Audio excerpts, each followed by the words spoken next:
गिलास पानी तो लाना। जी ये लीजिए बाबूजी। कितनी बार कहा है आपको, अब आपकी उम्र नहीं रही काम करने की। देखो तो पैर भी कैसे कपकपा रहे हैं। अब मजदूरों की जिंदगी ही ऐसी होती है सरला, क्या करें। अगर कमाऊंगा नहीं तो अपने परिवार का पेट कैसे पालूंगा।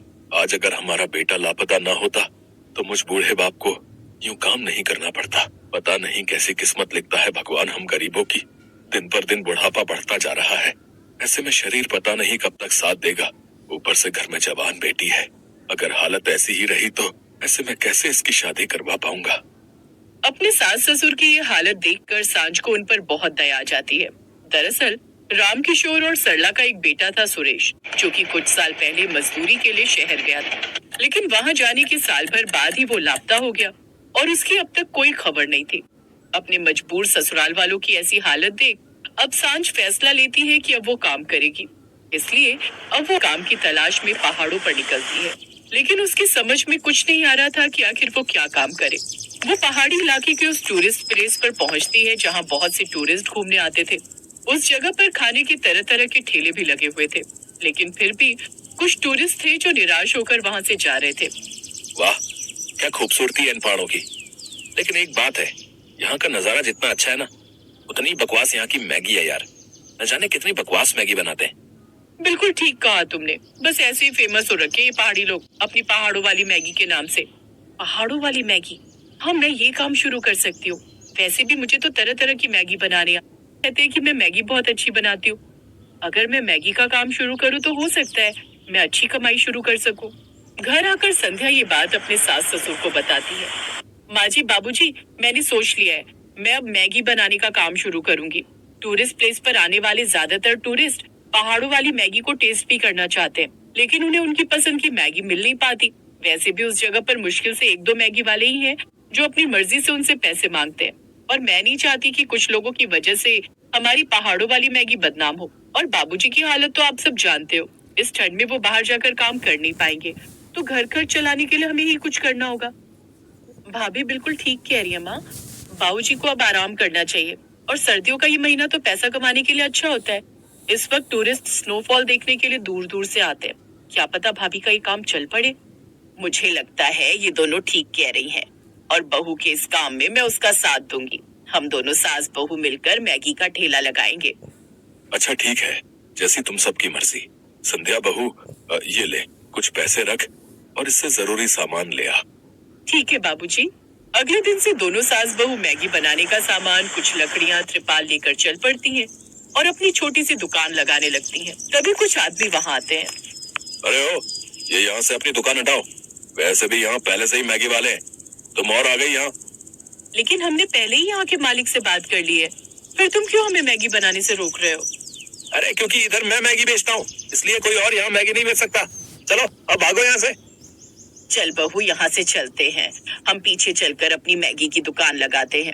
लेकिन माँ जी, इतने पीछे तो कोई टूरिस्ट आएगा ही नहीं।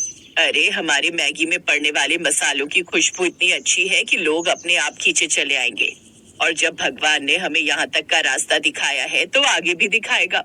इतना सब होने के बाद भी दोनों सास बहू हार नहीं मानती। फिर कुछ देर तक जब कोई भी ग्राहक नहीं आता तो संध्या टूरिस्ट के पास जाती है। सुनिए, आप अगर यहाँ की सबसे अच्छी मैगी खाना चाहती हैं तो चलिए मेरे साथ। हम ऐसी मैगी बनाकर आपको खिलाएंगे कि आप उसका स्वाद भूल नहीं पाओगे। अच्छा ऐसी बात है, अगर तुम इतने विश्वास के साथ कह रही हो तो ठीक है, एक बार तुम्हारी मैगी ट्राई करके देख लेते।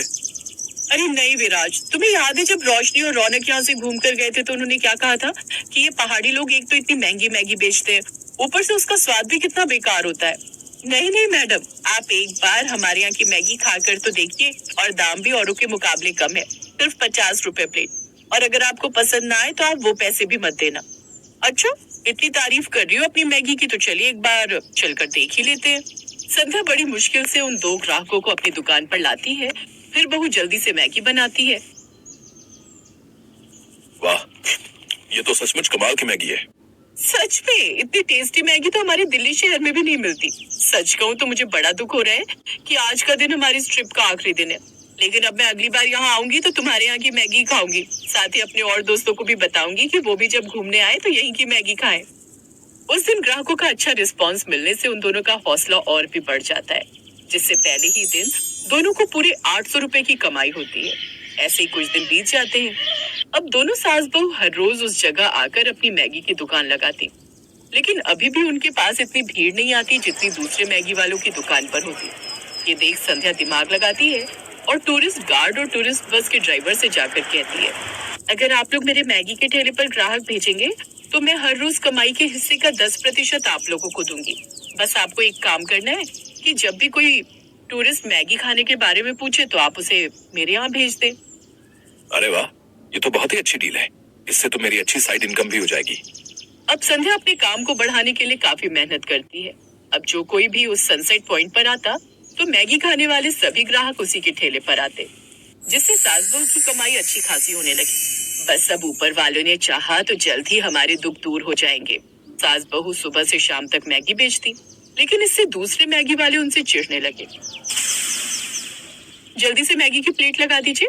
आपको पता है हमने आपकी पहाड़ी मैगी की इतनी तारीफ सुनी है कि हमने रास्ते में कहीं खाना भी नहीं खाया, यही सोचकर कि अब सीधा आपके यहाँ की मैगी खाएंगे।